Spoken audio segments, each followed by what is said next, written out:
You spent 40, maybe 50 years, saving money. Now you finally have it. So why? Does spending just $50 make you feel anxious? Why does buying something you can easily afford feel almost wrong? If you've ever felt that way, this video might explain something you've been carrying for years. Here's the strange part.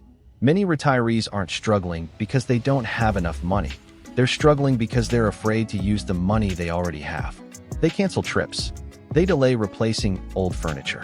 They wear the same coat for 10 years. Not because they have to, because every dollar they spend feels like one step closer to running out. And here's what surprised me the most. Financial experts have a name for this. It's called the fear of spending in retirement. Thousands of people experience it. Some have modest savings. Some have hundreds of thousands of dollars. Some are even financially comfortable. Yet every purchase comes with the same question. What if I need this money later? If that question has ever crossed your mind, stay with me, because this isn't really about money. It's about something much deeper. Let me tell you about someone I'll call Robert. Robert is 68 years old. He worked for over 40 years. He raised 2 children, paid off his house, avoided unnecessary debt, saved consistently, the kind of person everyone would call responsible. One Saturday morning, his wife asked if they could finally take the trip they've been talking about for years. Nothing extravagant, just a quiet week near the ocean. Robert opened his laptop, looked at the prices, looked at his savings account, closed the laptop. He didn't say no. He just said, maybe next year. The truth? He could afford the trip. What he couldn't afford was the feeling that spending the money gave him. Have you ever done something similar? Maybe not a vacation. Maybe it was a new sofa, a better mattress, a dinner with friends, or simply replacing something that was already worn out. You knew you could afford it, but something inside you kept saying, not yet. If that's happened to you, I want you to write just one word in the comments. Me. Because I think you're going to be surprised by how many people feel exactly the same way. Here's what most people get wrong. They think this fear is about money. It isn't. It's about what your brain has been trained to do for decades. Think about your life for a moment. When you got your first paycheck, what did people tell you? Save your money. Don't waste it. Think about the future. Then you got married. You started paying bills. Maybe you bought a house. Maybe you had children. Every decision became about responsibility. You learned to compare prices, to wait before buying something, to put your family first, to think twice before spending. And year after year, that behavior became part of who you are. Not just something you did, something you became. You became the person who saved, the person who planned ahead, the person who always thought about tomorrow. Now imagine doing that for 40 years. Do you really think your brain can suddenly wake up one morning and say, okay, it's time to spend? Of course not. Your brain doesn't know you're retired.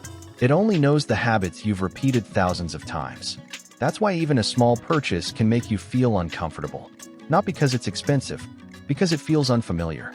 Can I ask you something? When was the last time you bought something just because it made you happy? Not because you needed it. Not because it was on sale. Not because someone else wanted it. Just because you wanted it. If you have to think about that question, you're not alone. Millions of people reach retirement with healthy savings, but almost no experience enjoying them. Nobody teaches us how to spend with confidence. We spend decades learning how to save. Almost nobody teaches us how to use that money without guilt. And that's where the struggle begins. There's something I wish more people talked about. Financial planners have noticed this pattern for years. Some retirees have enough money to live comfortably. Their mortgage is paid off. Their children are independent. They have retirement savings. They receive Social Security. On paper, everything looks fine, but emotionally, they still live as if they're one emergency away from losing everything. They postpone vacations. They keep driving unreliable cars. They avoid replacing broken appliances. They say things like, I'll wait another year, or let's see what happens. Does that sound familiar? If it does, I want you to know something. This doesn't mean you're bad with money. It usually means you've become very good at protecting it. In fact, maybe too good, because after decades of preparing for retirement finally arrives. But your mindset never changes. You're still protecting the future, instead of living in the present. And here's the irony. Many people spend their entire working life dreaming about retirement. Then retirement comes, and they're afraid to enjoy it. Not because they failed, because no one prepared them for this emotional transition. Retirement isn't just a financial change. It's a psychological one. And that's a conversation we don't have nearly enough. Can I tell you something? I don't think the biggest challenge in retirement is saving enough money. I think it's learning to trust yourself again. For years, your job was simple. Protect your future. Save whenever you could. Avoid unnecessary spending. Delay gratification. That mindset helped you build the life you have today. But retirement changes the question. You're no longer asking, how do I build my future? You're asking, how do I enjoy the future I already built? And those are two very different questions. Imagine spending 40 years climbing a mountain. You finally reach the top. The view is beautiful, but instead of looking around, you keep climbing, even though there's nowhere left to go. That's what many retirees do with money. They keep protecting it, without ever allowing themselves to enjoy what it was meant to provide. Not luxury, not expensive cars, not buying everything they see. Something much simpler. A little more comfort, a little more freedom, a little less worrying. Because let's be honest, most people watching this video aren't trying to impress anyone. They're trying to sleep better at night. They're trying to enjoy time with their grandchildren. They're trying to take that trip they've postponed for 10 years. They're trying to replace the chair that's been falling apart for 5 years. Not because they want more, because they finally have time to enjoy what they already have. And there's nothing wrong with that. Next time you want to buy something, don't ask yourself, can I afford this? You've probably asked yourself that question thousands of times. Instead, try asking something different. Will this improve my life? Notice the difference. The first question comes from fear.